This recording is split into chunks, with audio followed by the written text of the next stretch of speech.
चलिए बढ़ते आगे। अब बात करेंगे यूपी के बजट की। यूपी के बजट की तमाम बड़ी बातें भी आपको बताएंगे। दरअसल 9,12,000 करोड़ से ज्यादा का बजट पेश किया गया। यूपी का अब तक का ये सबसे बड़ा बजट है और यूपी में एग्री एक्सपोर्ट हब बनाए जाएंगे। सरकारी घाटा 3% करने का लक्ष्य किया गया है।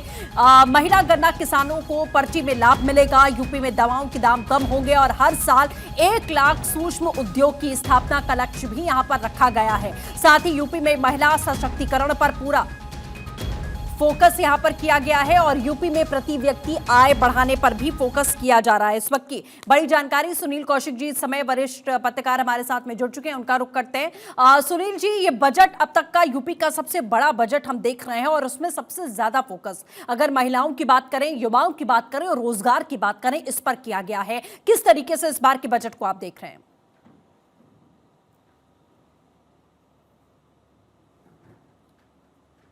षष्ठी जी, देखेंगे सारे वर्गों को लेकर के जो सरकार चलती है, सारे वर्गों का जब समावेश होता है तब भी वो प्रदेश आगे बढ़ सकता है।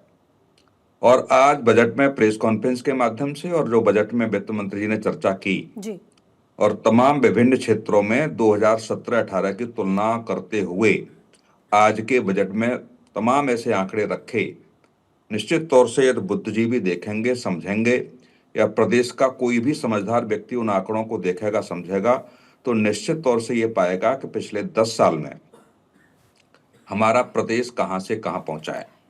जब सशक्त नेतृत्व होता है, फैसले निर्णय लेने की क्षमता उसमें निश्चित तौर से बिना भेदभाव के होती है, तभी जाकर के ऐसा प्रदेश अग्रणी भूमिका में अपनी भूमिका तय कर पाते हैं। आप देखेंगे कि उत्तर प्रदेश का सबसे बड़ा मोबाइल फोन निर्माण केंद्र बन गया, जो लगभग 65% हिस्सा तैयार करता है देश में। देश में जितने भी मोबाइल बनते हैं उसका 65% हिस्सा यदि उत्तर प्रदेश में बनता हो और 55% इलेक्ट्रॉनिक्स कंपोनेंट इकाइयां यदि उत्तर प्रदेश में हों तो निश्चित तौर से कह सकते हैं कि प्रदेश की जो गति लिखने की व्यवस्था की गई है विकास के मापदंड पर, वो निश्चित तौर से इस प्रदेश को बहुत आगे तक ले जाएगी। प्रदेश का इलेक्ट्रॉनिक्स निर्यात यदि 50,000 करोड़ से ऊपर का हो गया हो, जिस क्षेत्र में, जिस प्रदेश में 2016 में केवल और केवल 60 लाख हेक्टेयर सिंचाई भूमि हो, उसमें 2,76,00,000 लगभग आप देखिए 5 गुना के आसपास यदि बढ़ोतरी कृषि भूमि में हुई है, जो सिंचाई योग्य प्रदेश सरकार ने बनाया है, ये निश्चित तौर से देश के इतिहास में किसी प्रदेश ने इतनी बड़ी उपलब्धि हासिल नहीं की जो सिंचाई की भूमिका में 4 और 5 गुना बढ़ोतरी की गई हो। जी। यदि एसडीसी रैंक की बात करें तो जहां 2018 और 19 में 18वें स्थान पर था, वो अब 24वें स्थान पर आ गया। बिल्कुल सर, कई इसमें ऐसी एक तरीके चीजें हैं से जैसे आय को विकास लेकर पर पूरा फोकस यहाँ पर किया गया है। संजय राणा सर भी हमारे साथ जुड़े हुए हैं, पॉलिटिकल एक्सपर्ट हैं।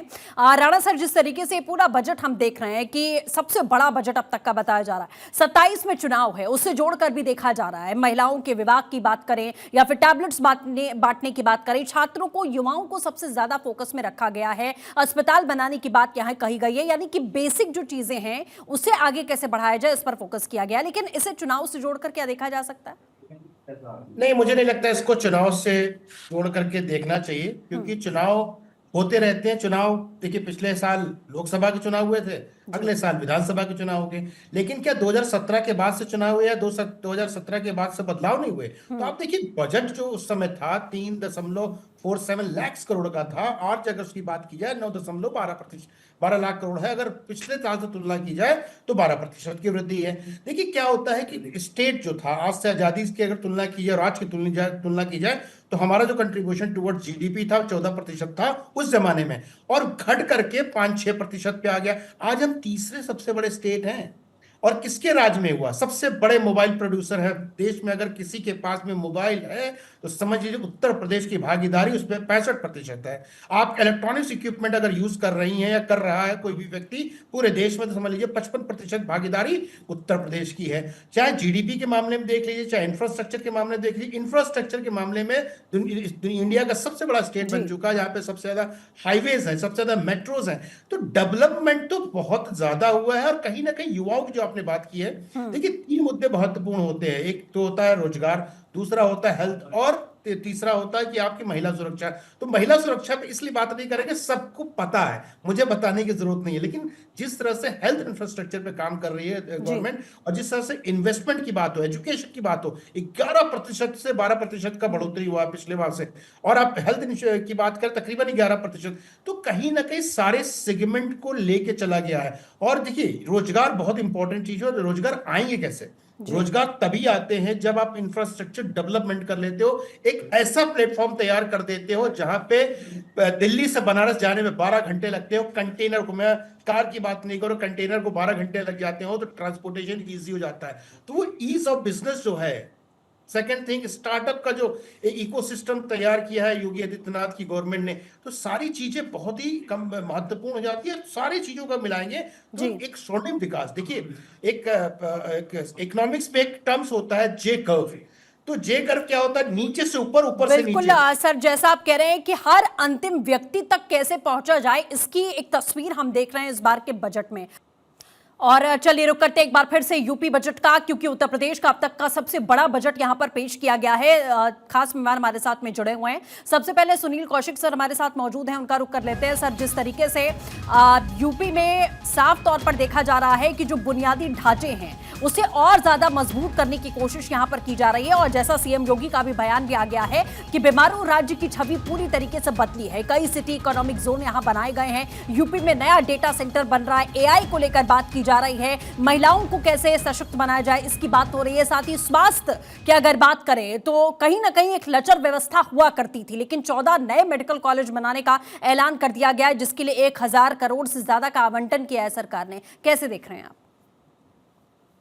देखो सृष्टि, ये कभी बड़े उद्योगपति योगी जी से मिले थे।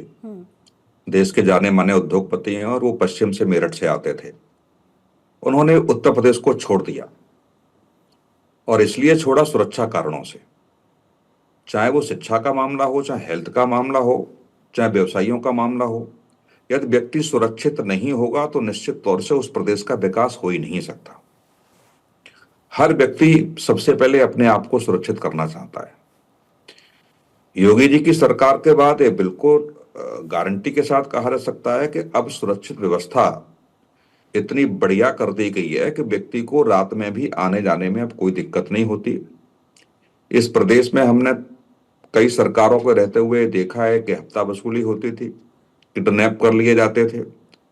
शाम को या तो लेट व्यक्ति न लेट तक न पहुंचे तो निश्चित तौर से घर के सदस्यों में घबराहट होने लगती थी, कब व्यक्ति कहां से उठा लिया जाए, फिर फिरौती की मांग की जाए। तो कई बार हमने देखा है कि फिरौती की मांग पूरी नहीं होती थी तो उन्हीं की हत्या कर दी जाती थी। जी इस व्यवस्था से उत्तर प्रदेश निकला है, और यही है कि जब योगी जी की सरकार आई तब लगभग 35 लाख करोड़ के एमओयू साइन हुए बड़े उद्योगपति घरानों के साथ। और आज ये बड़ा सुन के मुझे अच्छा लगा कि बिल्कुल विधानसभा में सुनील वित्त सर, मंत्री जैसा ने, आपने कहा कि एक बीमारू राज्य की छवि बदली है। संजय राणा जी, इसी पर मैं आगे कंटिन्यू करना चाहूंगी।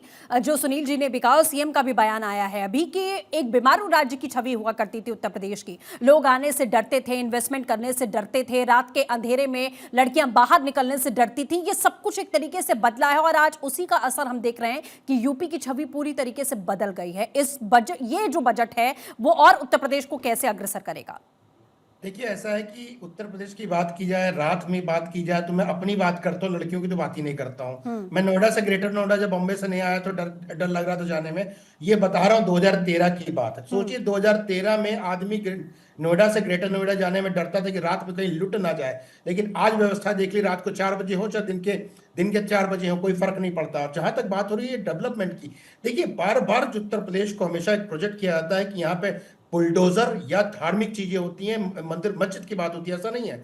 आज के दिन में देख लीजिए, मैं जे कर्व की बात करें तब तक आपका कनेक्शन कट गया। तो जे कर्व में क्या होता है कि ऊपर से नीचे, पहले हम ऊपर हुआ करते थे, 14% कंट्रीब्यूशन था जीडीपी के, और उस टाइम आ गए थे 4-5 पे, फिर वापस ऊपर ले जाना एक खासियत है। और एक खासियत किसकी है? एक नेता की नेतृत्व करने की क्षमता जिसके अंदर होती है, और जो एक भूमिका बनाता है, एक तरह से चीजों को, जो विजन देखता है, विजन को इंप्लीमेंट करता है, उस नेता का दिखता है। और आदित्यनाथ जी ने, नहीं, नो डाउट, जहां से न्याय व्यवस्था हो, चाहे जी। वो कानून व्यवस्था, उस पर बहुत फोकस किया। जितने भी इन्वेस्टमेंट की बात हो रही है, चाहे 50 लाख करोड़ के हों, चाहे एक ज्यादा दूसरी चीजें हों, जो इन्वेस्टमेंट आ रहे हैं, वो क्यों होता है? न्याय व्यवस्था बहुत उन्होंने सुदृढ़ कर ली है कि यहाँ पे गुंडागर्दी, जो जी। भी अराजकता थी, वो खत्म हो बिल्कुल, गई और है। वो सब खत्म होती हुई दिखी है सर, खत्म और हो गई। इसीलिए अब हम यहाँ देख रहे हैं कि 9 साल में ये सबसे बड़ा बजट अभी पेश किया गया है। फिलहाल आप दोनों खास मेहमानों का हमारे साथ जुड़ने के लिए बहुत बहुत शुक्रिया।